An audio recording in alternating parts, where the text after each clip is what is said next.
এইটা হচ্ছে নিও ফ্যাসিজম, এটা হচ্ছে নিও ব্রুটালিজম, এইটা হচ্ছে নিও রেসিজম, এবং এইটা হচ্ছে নতুন ভণ্ডবস্তু। এই ভণ্ডামি বন্ধ করতে হবে বাংলাদেশ থেকে। এইসব দিয়ে হাঁসের মাংস খাওয়া, দুর্নীতি করা, এইসব দিয়ে অস্ত্র হাতে প্লেনে ওঠা, এগুলা বন্ধ করা যাবে না। তারা মূলত রাজনৈতিক উদ্দেশ্যেই কাজগুলি করছেন। তারা মূলত এই জন্য করছেন যে বাংলাদেশে যাতে নির্বাচন না হয়, বাংলাদেশে যাতে গণতন্ত্র না আসে, বাংলাদেশে যাতে মানুষ গণতন্ত্রের পক্ষে যারা কথা বলে, যারা নির্বাচন চায়, তাদের মুখ বন্ধ করা যায়। তারা চেষ্টা করছেন, আওয়ামী লীগকে তাড়িয়েছেন, তারা বিএনপিকেও তাড়াবেন।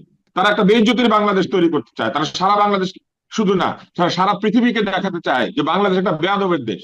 সেদিন এরা ছাত্রলীগের গণরুমে লুকিয়ে থেকে ছাত্রলীগ সেজে মানুষের উপরে নির্যাতন করেছে। আজকেও তারা সেই নির্যাতনই করছে।